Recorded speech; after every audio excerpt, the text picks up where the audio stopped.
আসসালামু আলাইকুম। সোনিয়া কিচেন থেকে সবাইকে স্বাগতম। আশা করি সবাই ভালো আছেন। আমিও আল্লাহর রহমতে আপনাদের দয়ায় ভালো আছি। আজকে আমি তৈরি করে দেখাবো 2 ডিমের স্পঞ্জ চকলেট কেক। আশা করি ভিডিওটি সবার ভালো লাগবে।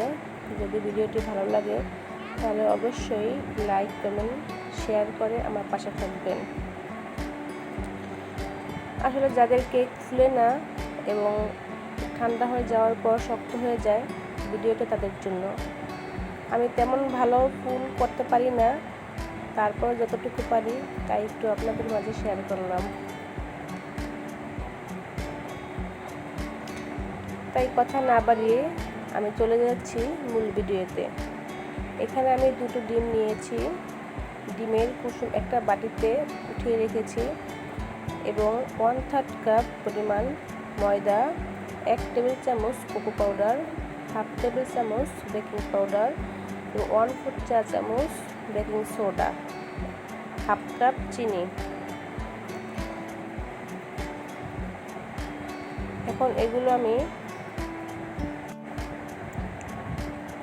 এখন আমি ডিমের সাদা অংশ বিট করে নেব।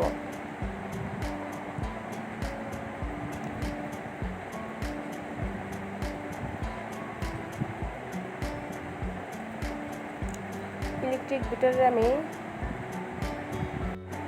বিট করে নিচ্ছি।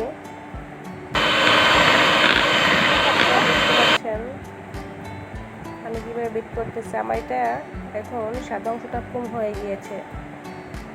এ পর্যায়ে আমি দিয়ে দেব 2টো ডিমের কুসুম। যে ডিমের কুসুমটা উঠে রেখেছি সেই কুসুমটা এখন দিয়ে দেব।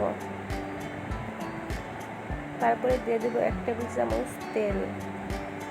আমি যে শুকনো উপকরণগুলো রেখেছি এখন চালনির ভিতরে চেলে নেব।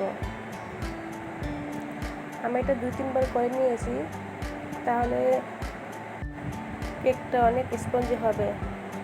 শুকনো উপকরণগুলো আমি মিশ্রণটা ঢেলে দিয়েছি এবং 10 টাকা দামের একটা দুধের প্যাকেট এর মিশ্রণে আমি মিলিয়ে দিচ্ছি।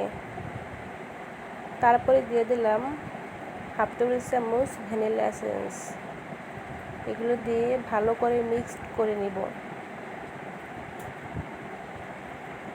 যতক্ষণ পর্যন্ত শুকনো উপকরণগুলো ভালোভাবে না মিলবে ততক্ষণ পর্যন্ত হালকা হাতে এগুলো করে নিব। এখন একটি কেকের মোল্ড নিয়ে তেল ব্রাশ করে দিচ্ছি।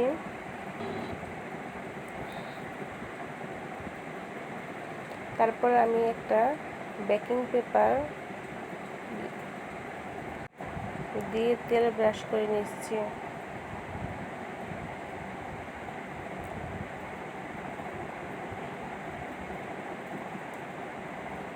কেকের মোল্ডের ভিতরে আমি আগে থেকে তৈরি করা মিশ্রণটি ঢেলে দেব। আপনারা দেখেই বুঝতে পারছেন।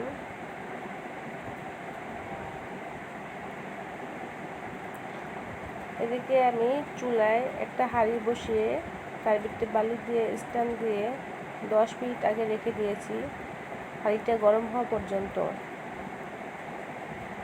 10 মিনিট পরে আমি হাঁড়িটা যখন গরম হবে তখন কেকের মোল্ডটা দিয়ে ঢেকে দিব 30 মিনিটের জন্য।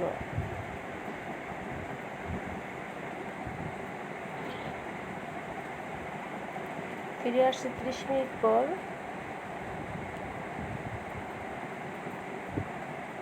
আমি একটা কাঠি দিয়ে চেক করে দেখেছি আমার কেকটা পুরো হয়ে গেছে, কাঠিতে লেগে আসে নাই, তার মানে কেকটা হয়ে গেছে। এই যে দেখেন, মাশাআল্লাহ আমার কেকটা কত সুন্দর হয়েছে, একদম স্পঞ্জ সফট হয়েছে।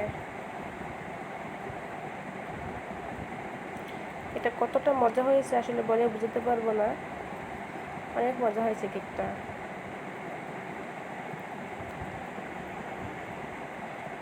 আমি এখানে 1 কাপ ভিভো হুইপ ক্রিম নিয়েছি। এখন এটাকে বিট করে নিব। এই ক্রিমটাতে চিনি ব্যবহার করা লাগে না, কারণ ক্রিমটা এমনিতেই মিষ্টি। আর যারা একটু মিষ্টি পছন্দ করেন বেশি তারা চাইলে দিতে পারেন। আমি এখানে কোনো চিনি ইউজ করব না। যতক্ষণ পর্যন্ত ফোম না হবে ততক্ষণ পর্যন্ত আমি ওয়েট করব। এই যে দেখেন আমার এটা ফোম হয়ে গিয়েছে।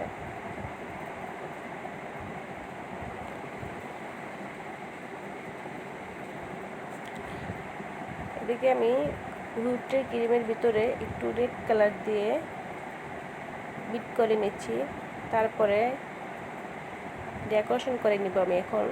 তার জন্য প্রথমে আমি একটু ক্রিম দিয়ে কেকটা দিয়ে দেব, তারপর দিয়ে দেব সুগার সিরাপ দিয়ে কেকের ক্রিমটা দিয়ে দেব। সুগার সিরাপ দিয়ে আমি ডেকোরেশন করে নিব।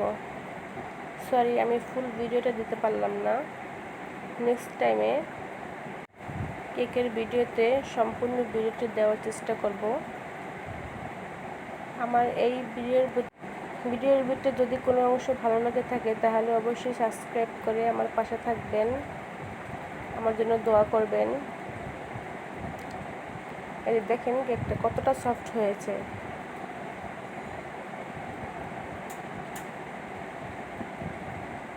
একদম স্পঞ্জি সফট হয়েছে, মাশাআল্লাহ। আজকের মতো এখানেই বিদায় নিচ্ছি। ততক্ষণ সবাই ভালো থাকবেন। আল্লাহ হাফেজ।